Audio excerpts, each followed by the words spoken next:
Salut tout le monde, j'espère que vous allez bien. Bon, toujours dans les moissons, toujours à fond. Dans notre blé, ça y est, ce soir j'attaque notre blé bio, c'est du blé de force. Qui est pas vilain, c'est dommage qu'il était un petit peu grêlé, parce que ouais, il est vraiment pas vilain.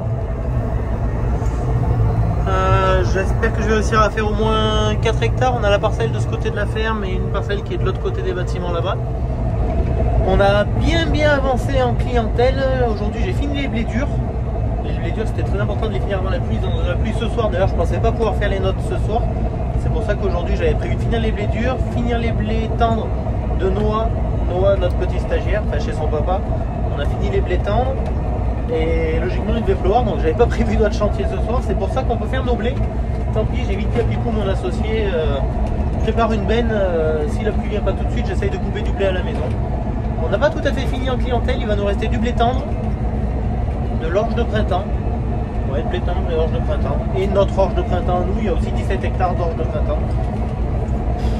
Donc il y a encore de quoi faire, enfin il y a encore de quoi faire, ouais, il y a encore, je crois que grosso modo il me reste encore 50 ou 60 hectares de céréales à paille à couper, voilà.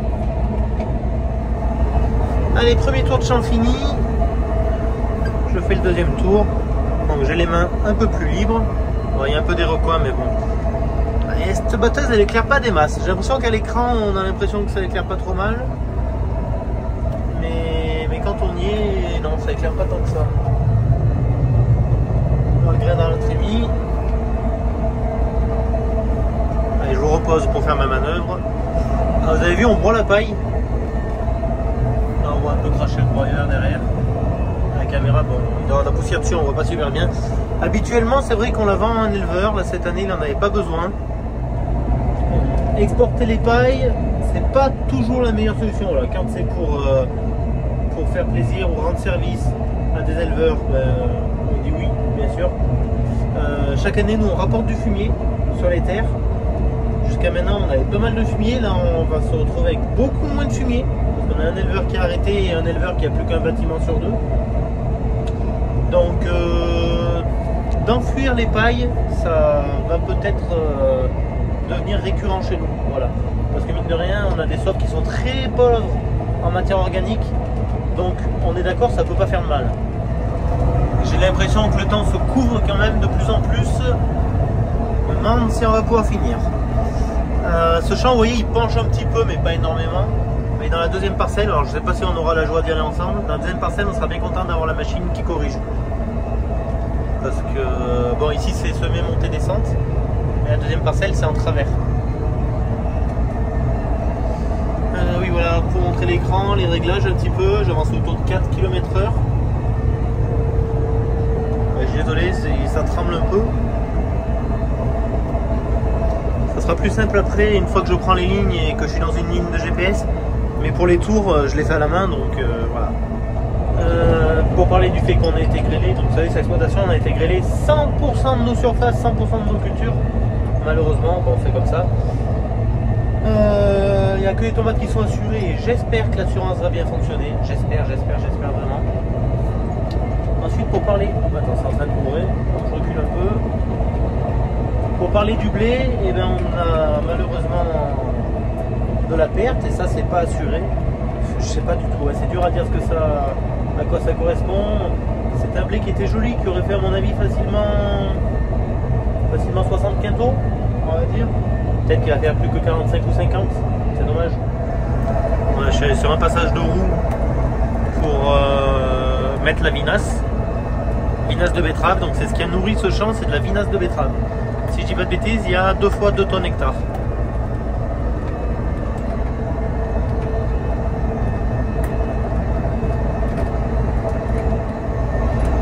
Et en plus à la montée, ça permet de tester un peu la charge moteur. On arrive à faire monter à 99, 100% quand même.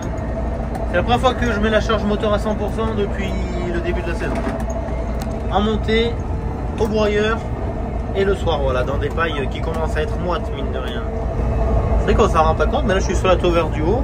Mine de rien, la correction des verres elle fonctionne. Hein. La cabine elle est à plat. La machine se met en travers. Et oui, on parlait charge moteur. Je sais même pas quelle puissance elle fait la machine. On doit faire dans les 280 chevaux, je pense. C'est vrai que je sais même pas quelle puissance elle fait exactement. Le moteur 6 cylindres. Mais franchement, on peut pas dire que ce soit une machine qui soit limitée en puissance, hein, parce que j'ai moissonné dans des pailles vertes. Ouais, avec sa coupe de 6 mètres, elle l'emmène très bien. Alors, on voit que la trémie commence à se remplir derrière moi. Je me régale à moissonner ce blé, je le trouve vraiment joli. Je sais pas ce que vous en pensez. Là, c'est plutôt chouette.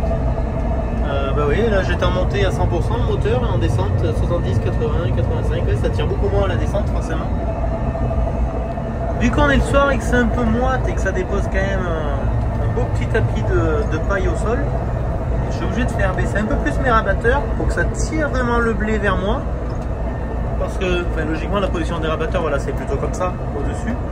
Et il y a de la paille qui s'accumule dans l'angle, et hop, ça fait des paquets et ça bourre. Alors qu'en les tenant un peu plus baissés, ça chasse la paille à mesure, quoi. Ça tire vraiment le blé à l'intérieur et la paille ne reste pas. Voilà le petit tuto du soir. Ah tiens, on va regarder comment on en est niveau moteur. Alors, à 99, 100%. Et quand on est à 100% moteur, on voit que la consommation elle monte à 53, 55 litres heure, mine de rien.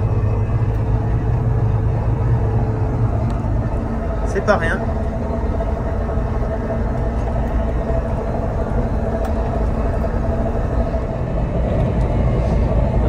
J'ai moissonné beaucoup de paille verte cette année, essentiellement dans des blés durs.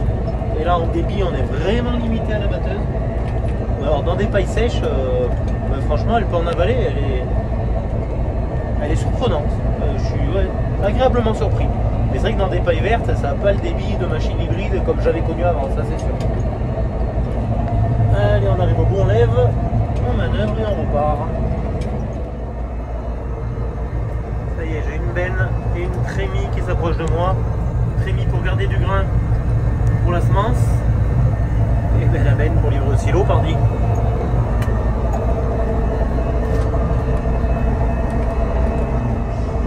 Et je le répète, mais c'est toujours un régal de conduire au GPS, de pouvoir faire des bandes, toujours de la bonne largeur. Ça c'est tip top. Bon les amis, j'ai mon copilote Manu. Nous voilà dans la deuxième parcelle, là on est derrière la maison dans le coteau. Je suis en train de détourer, je m'étais dit qu'on allait continuer la vidéo après, dès qu'on est dans la ligne droite. Vois-tu pas qui commence à faire des gouttes. Bon Manu, l'orage arrive hein.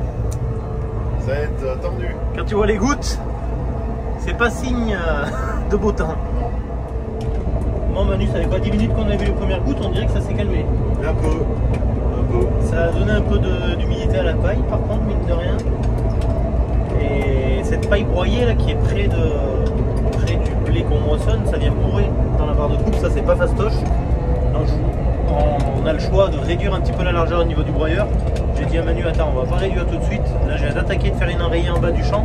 Et vu que le champ il penche, on va essayer de revenir sur nos pas à chaque fois en montant, dans l'espoir qu'il y ait plus ce phénomène de la paille qui vient contre la culture.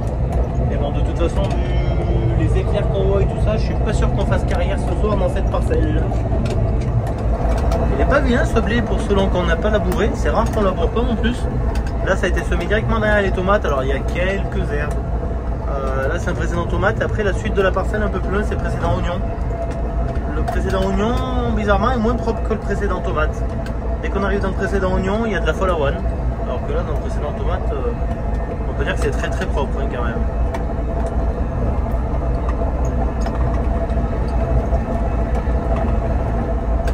Et vous voyez là on arrive dans le précédent oignon, vous voyez ça coupe au couteau. Direct il y a de la follow-on. Et par contre ça a plus l'air de bourrer là-bas, donc tant mieux. Vous voyez là direct c'est moins propre. C'est pas franc dégueulasse mais c'est moins propre. Oh, ça fait des éclairs. On va être cuit. Bon, on va insister tant que ça passe, on verra bien. En tout cas ça bourre plus sur le côté et pour l'instant ça a l'air d'aller. Ou un tout petit peu, si je vois qu'il y a un petit peu de paille qui se pousse là-bas, c'est pas grand chose. Bon, allez les amis, on va vous laisser. Je vais continuer tranquillement avec Manu. Je pense pas qu'on aille bien loin dans la parcelle entre nous. Je crois que ça va pas durer longtemps. Bon, ben on vide et on abandonne les amis parce que ça se met à vraiment faire des gouttes. Pour la paille, ça la boit quasiment plus. Les conditions sont pas là, quoi, on va dire. Tant pis, on aura fait ce qu'on aura pu pour ce soir. On va aller rentrer le matériel à l'abri. Bon, Manu va mettre le tracteur à l'abri, moi je mets la batteuse. Merci à tous d'avoir regardé cette vidéo. Je vous dis à très bientôt dans une prochaine vidéo. Je vous conseille de vous abonner, ça c'est vivement conseillé parce que ça fait toujours plaisir et ça mange pas de pain. À très bientôt tout le monde dans une prochaine vidéo. Prenez soin de vous. Ciao ciao.